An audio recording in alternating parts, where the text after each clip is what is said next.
Welcome back to Beena blogs. आप सभी प्यारे व्यूअर्स का मेरे चैनल में बहुत बहुत स्वागत है। आज मैं दाल पकवान की रेसिपी शेयर करने वाली हूँ। चलिए देखते हैं रेसिपी। 1 कप मैंने चने की दाल ली है, जो मैंने 1 घंटा पानी में भिगो के ली है।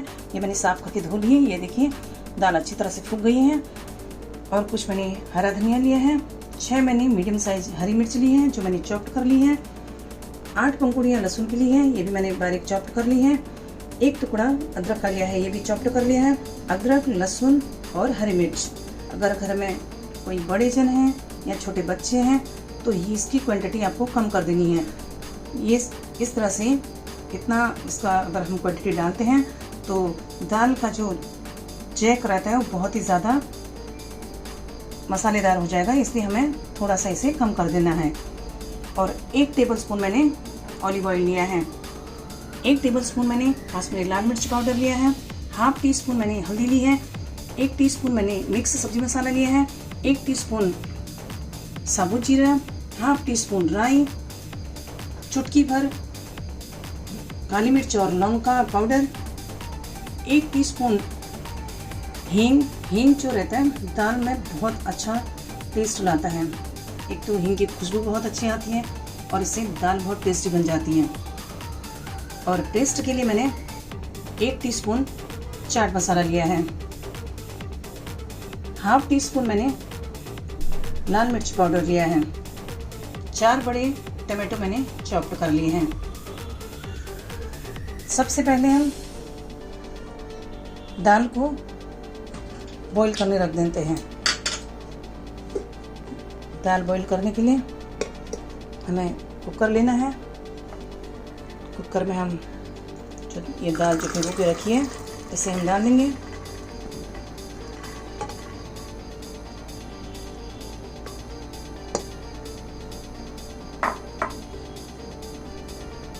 इस तरह से हमने सारी दाल इसमें डाल दी है। और अब हम इसमें लगभग 1 टेबलस्पून नमक डाल देते हैं। और हाफ टी स्पून इसमें हम सोडा डालेंगे। बेकिंग सोडा है। बेकिंग सोडा एक तो दाल को अच्छी तरह से गला देगा और खाने के लिए भी बहुत अच्छा रहता है। दाल बहुत अच्छी तरह से इसे फूक जाती है। अब हम इसमें लगभग 400 ग्राम पानी डालकर इसे ढक्कन लगाकर गैस में बॉईल करने रख देंगे। 3 सीटी आने तक कुकर को गैस पर रखेंगे। दाल को अच्छी तरह से गला लेंगे। गली हुई दाल खाने में अच्छी लगती है। जब तक दाल बॉईल होती है हम पकवान के लिए डो तैयार करते हैं। डो तैयार करने के लिए 1 टीस्पून में नमक ले रही हूँ और मैं 1 टीस्पून अजवाइन ले रही हूँ। अजवाइन एक तो खाना पचाने के लिए बहुत अच्छा रहता है और जब इस तरह की चीज़ें हम बनाते हैं, ऑयल जब रहता है या मैदे की कोई चीज़ बनती है तो उसे पचाने के लिए बहुत ही अच्छा रहता है। इसे थोड़ा सा इस तरह से कस के हम अजवाइन को डाल देंगे। और हमें 3 टेबलस्पून ऑयल डालना है।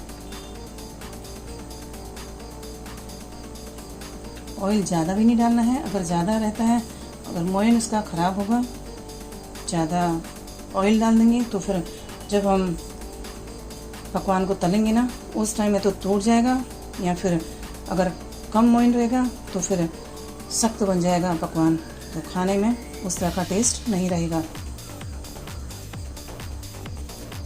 1.5 कप आटा है। 1.5 कप आटे के लिए हमें 3 टेबलस्पून ऑयल लेना है और 1 टीस्पून अजवाइन लिया है। 1 टीस्पून नमक लिया है। ये देखिए मोयन देखते हैं इस तरह से एग्जैक्ट मोयन बन रहा है। हम इसे इस तरह से चेक कर लेते हैं। अगर हम इस तरह कर रहे हैं, अगर हो रहा है इकट्ठा तो मोयन एकदम परफेक्ट है। अगर इस तरह से इकट्ठा नहीं होता है तो फिर हमें थोड़ा सा चीज़ें और ऐड करनी होती हैं। मोयन एकदम सही है। थोड़ा सा पानी हम इसमें डाल के डो तैयार करेंगे।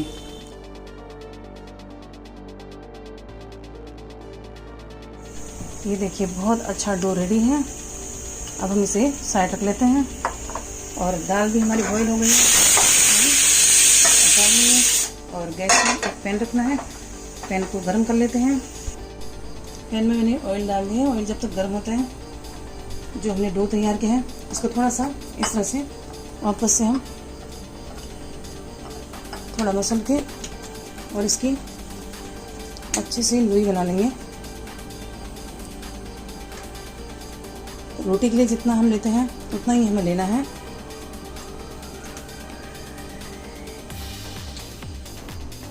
इस तरह से सारे आटे की हमें लोइयां तैयार करनी है।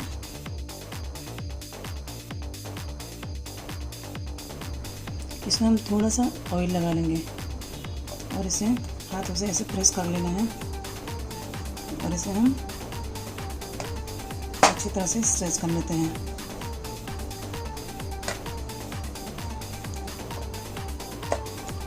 जो पकवान हम तैयार कर रहे हैं इसकी जो थिकनेस है चारों तरफ से वो हमें एकदम पतली करनी है।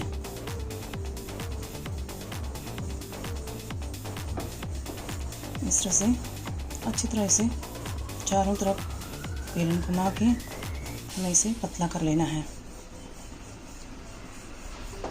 जितना पतला रहेगा उतना खाने में बहुत अच्छी तरह से खाने के लिए भी अच्छा होगा और जब हम इसे फ्राई करेंगे तो अच्छी तरह से फ्राई होगा।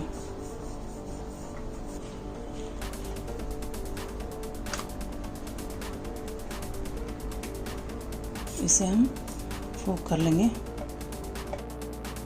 इस तरह फोक करने से जब हम इसे ऑयल में डालेंगे तो ये फूगेगा नहीं और अच्छी तरह से फ्राई होगा, क्योंकि हमें इसे क्रिस्पी बनाना रहता है।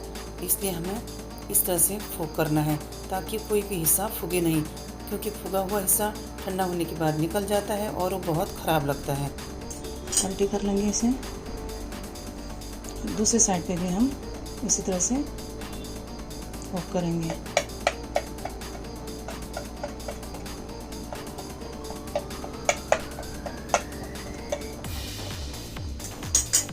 ये रेडी है। इसे हम ऑयल में डाल लेते हैं। पकवान को ऑयल में डालते वक्त एक बात का खास ध्यान रखना है कि पहले एक कोना पकवान का ऑयल में डालें ताकि गर्म तेल उड़े नहीं। तेल बहुत गर्म होता है तो इसलिए बहुत संभल के हमें पकवान को ऑयल में डालना है। थोड़ा सा भी अगर ऑयल उड़ेगा तो बहुत ज़्यादा प्रॉब्लम हो जाएगी, इसलिए खास ध्यान रखना है। इस तरह से चारों तरफ से कच्चे से दबाते रहना है और जैसे जैसे पकवान तैयार होता है तो हमें एहसास होता है कि करछी जब हम इस तरह से दबाते हैं तो थोड़ा सा हमें कड़क लगता है पकवान, तो समझ में आता है कि अच्छी तरह से फ्राई हो रहा है। और फिर बीच का जो हिस्सा रहता है जब चारों तरफ से अच्छा कड़क हो जाता है तब जाके हमें इसे दबाना है। ब्राउन होने तक हमें इसी तरह से सेक लेना अच्छी तरह से।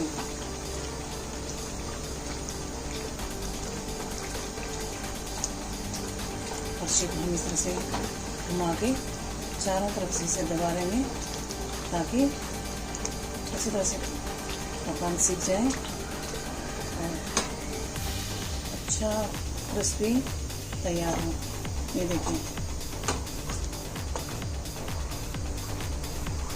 इस तरह से हमें ब्राउन कर लेना है।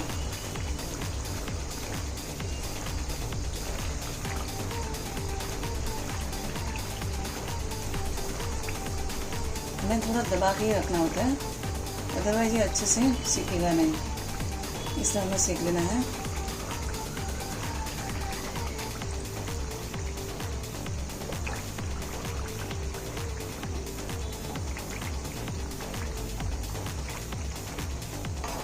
देखिए बहुत अच्छी तरह से दोनों तरफ से सीख चुका है। ये देखिए अब हम इसे निकाल देते हैं। ये देखिए एकदम रेडी है। इसी तरह हम सारे पकवान तैयार कर लेते हैं। इसी तरह दूसरा लोई भी हमें लेनी है और इसे भी हम उसी तरह से स्ट्रेच करके अच्छी तरह से फैला लेते हैं। चारों तरफ से हमें इसे फैलाना है।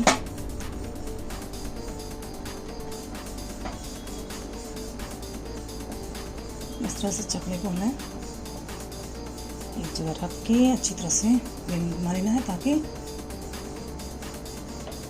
इक्वली शेप हम इसे दे पाएँ। और इसकी जो परत है ज़्यादा हमें कहीं पे मोटी पतली नहीं करनी है, इक्वल शेप में हमें इसे इस तरह से राउंड शेप बना देना है और अच्छी सी एक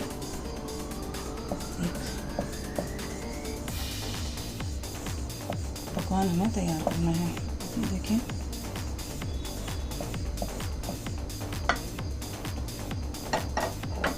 रेडी है, इसे पलटी कर देते हैं। अब हम इसमें कुक कर लेंगे।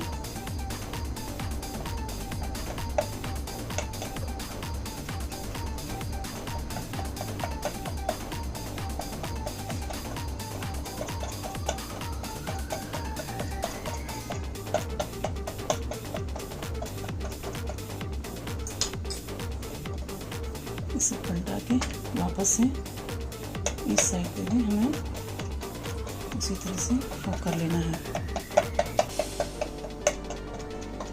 ताकि ऑयल में डालने के बाद फूगे नहीं और अच्छे से सिक जाए। एक बार जब बहुत ज़्यादा फूक जाता है तो फिर अच्छा नहीं बनता है, इसलिए हमें पूरी तरह से कुक कर लेना है। रेडी है, इसे हम पैन में डाल देंगे और इसे भी हम उसी तरह से कच्ची के साथ दबाते रहेंगे थोड़ा थोड़ा करके।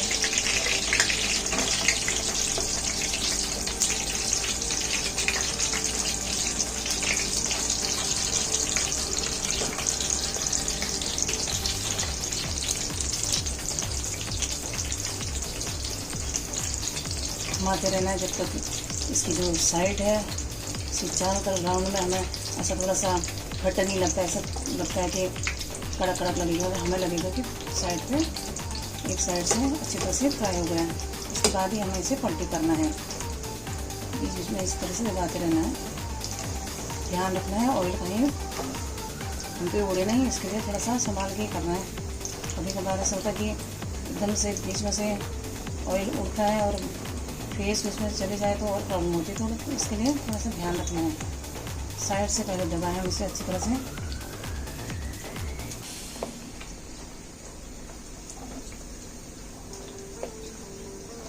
गैस को फुल फ्लेम में रखने के बाद ही हमें इसे सेकना है, अदरवाइज अच्छे से कलर नहीं आ पाएगा इसका। ब्राउन करना है हमें, ब्राउन करने तक इसे अच्छी तरह से सेक लेना है। इस तरह से साइड से चारों तरफ से दबा के बाद में हम इसे बीच का हिस्सा इस तरह से दबाएंगे तो फिर ज़्यादा फूगेगा नहीं। इस तरह से हमें ले लेना है। बस हम इसे पलटी कर लेंगे, एक बार पलटी करेंगे।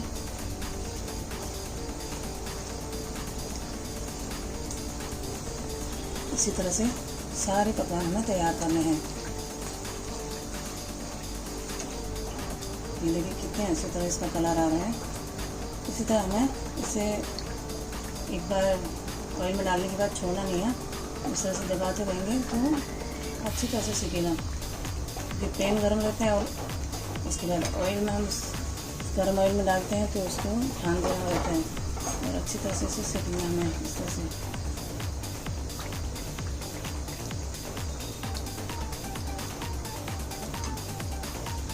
ये देखिए एकदम रेडी हो गया, इसे भी हम निकाल लेंगे।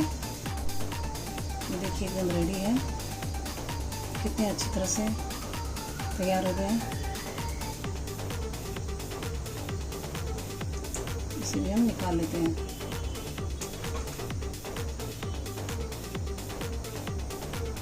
ये लोई भी मैंने ले ली है, अब बाकी के भी हम इसी तरह से तैयार कर लेते हैं। दाल पकवान ये एक सिंधी डिश है, सिंधी लोगों की बहुत ही ज़्यादा फेवरेट डिश है। उसे ये हर त्योहार में, फंक्शंस में या एनी टाइम ऐसे बनाते रहते हैं। मेरे बहुत सारे सिंधी फ्रेंड्स हैं, ये रेसिपी मैं उन्हें डेडिकेट करती हूँ। खाने में बहुत ही ज़्यादा टेस्टी, बहुत ही ज़्यादा क्रिस्पी, बहुत ज़्यादा डिलीशियस बनते हैं पकवान। सारे पकवान रेडी हैं। ऑयल मैं थोड़ा सा दूसरे पैन में निकाल दूँगी। इसी पैन में मैं दाल फ्राई करूँगी।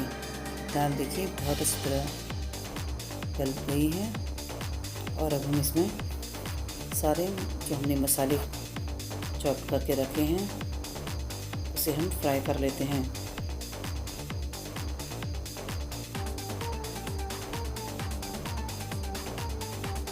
सारे मसालों को इस तरह से फ्राई करना है।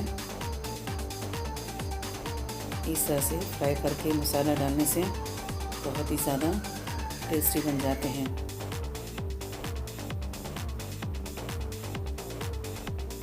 कई बार होता ये है, जैसे छोटे बच्चे रहते हैं, अदरक है, लहसुन है, इस तरह की चीज़ें हम जब टमाटो दाल में डालते हैं तो दाल बिल्कुल नहीं खाते हैं। लेकिन इसे इस तरह से फ्राई करने के बाद हम इसे निकाल देंगे और इसे ग्राइंड करेंगे। ग्राइंड करा हुआ जो मसाला हम दाल में डालते हैं पूरी तरह से मिक्स हो जाता है, तो बच्चे बड़ी आसानी से और बड़े शौक़ से उसे खाते हैं। ये देखिए हमने मसाले ग्राइंड कर लिए हैं। इसे हम दाल में मिला देंगे। दाल बहुत गाढ़ी बन जाएगी इससे और बहुत ज़्यादा टेस्टी बन जाएगी। आप इस तरह से अगर छोटे बच्चे घर में हैं तो बना के दाल खिलाइए। हमेशा दाल खाना पसंद करेंगे बच्चे, क्योंकि फ्लेवर उसका जो टेस्ट रहता है बहुत टेस्टी हो जाता है। इस तरह से सारी दाल रेडी है। देखिए दाल ऐसे गाढ़ी ही अच्छी लगती है और अच्छी तरह पकी हो तो ही टेस्टी लगती है दाल। इसे हम पूरा सर्व कर लेंगे।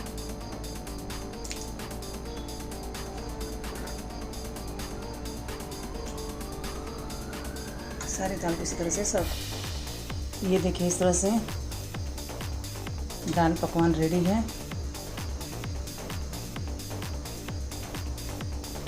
बहुत ही अच्छी बनी है दाल, एकदम गर्मा गर्म मैंने सर्व की है। थोड़ा सा गार्निश के लिए इसमें धनिया हम डाल देंगे।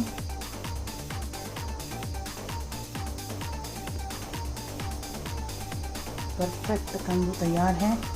आप इसे खा सकते हैं, किसी को सर्व कर सकते हैं। देखिए इस तरह से हमें सर्व कर लेना है।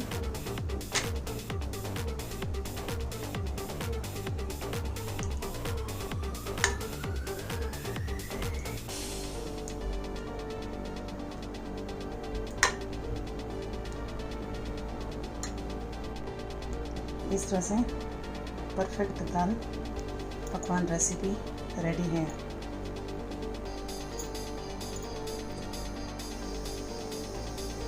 आई होप आप लोगों को मेरी ये रेसिपी अच्छी लगी।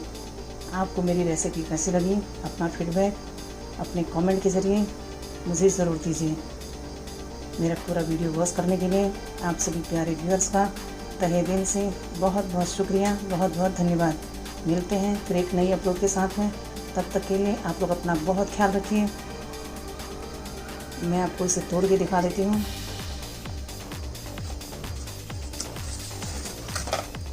इस तरह से एकदम कुरकुरे, ये देखिए इस तरह से हमारे पकवान तैयार हैं। बहुत ही कुरकुरे तैयार हुए इस तरह से। बहुत बहुत शुक्रिया, बहुत बहुत धन्यवाद। नमस्कार।